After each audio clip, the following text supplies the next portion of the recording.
ഒരു ദിവസത്തിന്റെ ദൈർഘ്യം. പഹൽഗാം ഭീകരാക്രമണത്തിൽ പാകിസ്ഥാനെതിരെ ഇന്ത്യയുടെ ശക്തമായ നയതന്ത്ര സ്ട്രൈക്ക്.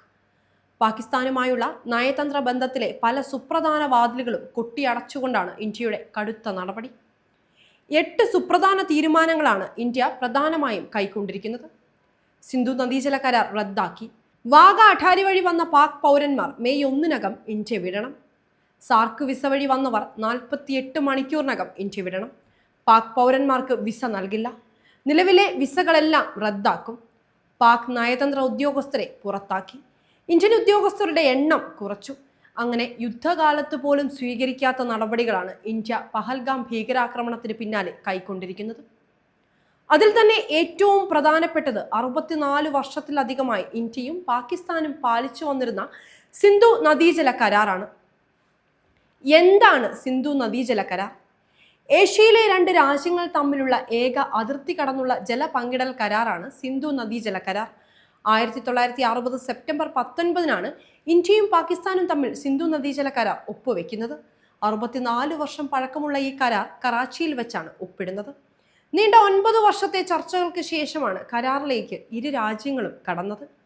1947 ഇന്ത്യ പാകിസ്ഥാൻ വിഭജന കാലത്താണ് ഇരു രാജ്യങ്ങളിലൂടെയും ഒഴുകുന്ന സിന്ധു നദി ആര് നിയന്ത്രിക്കുമെന്നും ആർക്കാണ് കൂടുതൽ ജലം ലഭിക്കുന്നതെന്നും ഉൾപ്പെടെയുള്ള ചോദ്യങ്ങൾ ഉടലെടുക്കുന്നത്.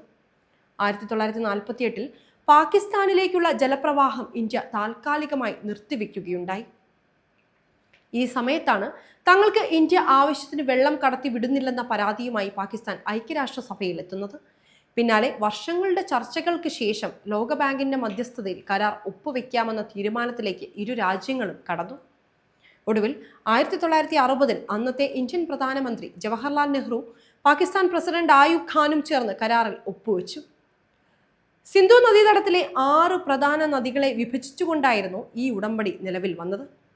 കിഴക്കൻ നദികളായ രവി, സത്ലജ്, ബിയാസ് എന്നീ നദികളിലെ ജലം ഇന്ത്യക്കും, പടിഞ്ഞാറൻ നദികളായ സിന്ധു, ചെനാബ്, ജലം തുടങ്ങിയ നദികളിലെ ജലത്തിന്റെ അവകാശം പാകിസ്ഥാനും നൽകി.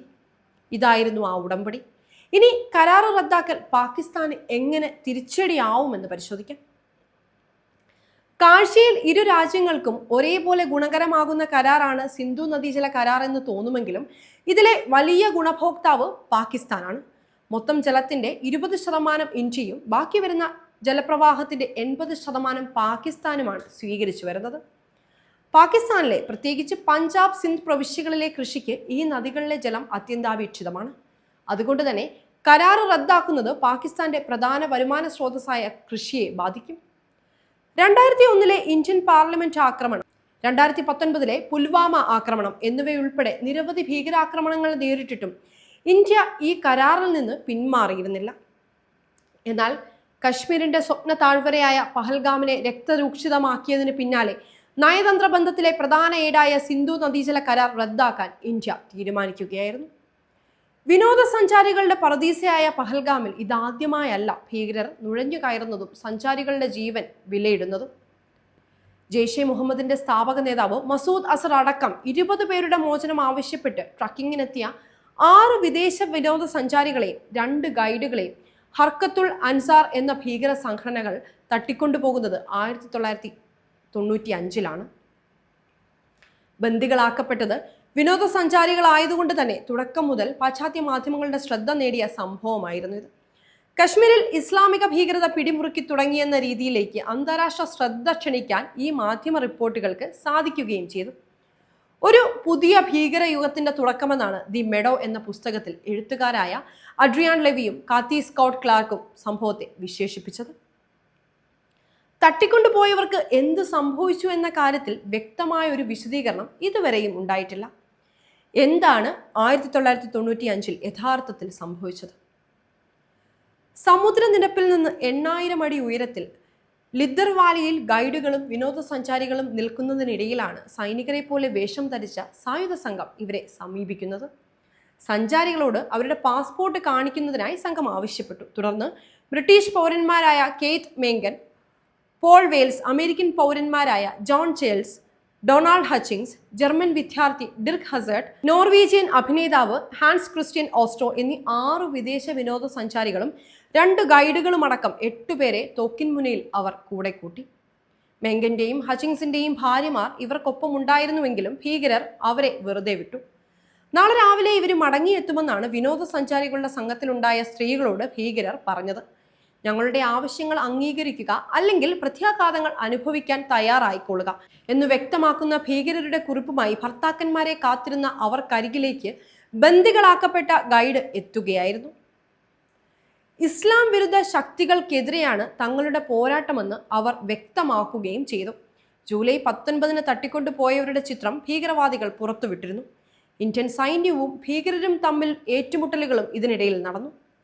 വിനോദസഞ്ചാരികൾക്കുൾപ്പെടെ ഇതിൽ പരിക്കു പറ്റിയതായി ഇവരുടേതായി പുറത്തു വന്ന ശബ്ദരേഖകളിൽ പിന്നീട് പറയുന്നുണ്ട്. ഭീകരരുടെ ആവശ്യങ്ങൾ വകവെച്ചു കൊടുക്കാൻ തയ്യാറാകാതിരുന്നതിന് നോർവീജിയൻ പൗരന്റെ തലയറുത്തുകൊണ്ടാണ് ഭീകരർ മറുപടി നൽകിയത്. ഓഗസ്റ്റ് 13 കണ്ടെടുത്ത അദ്ദേഹത്തിന്റെ മൃതദേഹത്തിൽ അൽ ഫറാൻ എന്ന് നെഞ്ചിലായി വരഞ്ഞിരുന്നു. ദേശീയ അന്തർദേശീയ സംഘടനകൾ സഞ്ചാരികളുടെ മോചനം ആവശ്യപ്പെട്ട് രംഗത്ത് വന്നു. വിനോദസഞ്ചാരികളുടെ രാജ്യങ്ങളിൽ നിന്നുള്ള എംബസി ഉദ്യോഗസ്ഥർ കശ്മീരിലേക്ക് കുതിച്ചെത്തി. പക്ഷേ ആർക്കും ഒന്നിനും ഭീകരരെ അനുനയിപ്പിക്കാൻ കഴിഞ്ഞില്ല. ഹാൻസിനെ വധിച്ച 4-ാം പക്കമാണ് അമേരിക്കൻ പൗരനായ ജോൺ ചാൾസ് ഭീകരരുടെ പിടിയിൽ നിന്ന് ഓടി രക്ഷപ്പെടുന്നത്. ഇതോടെ ബന്ദികളാക്കപ്പെട്ടവർ എങ്ങനെയും രക്ഷപ്പെട്ട് തിരിച്ചെത്തിയേക്കുമെന്ന പ്രതീക്ഷ ചിലരെങ്കിലും പ്രകടിപ്പിച്ചു. ഓഗസ്റ്റ് 24 വീണ്ടും ബന്ദികളുടെ ചിത്രങ്ങൾ പുറത്തു വന്നു, അവരുടെ ശബ്ദരേഖകളും. ഡിസംബറിൽ തട്ടിക്കൊണ്ടുപോയവരെ ഇനിയും ബന്ദികളാക്കി തുടരാനാകില്ലെന്ന് വ്യക്തമാക്കിക്കൊണ്ടുള്ള ഭീകരരുടെ പ്രസ്താവന പുറത്തു വന്നു.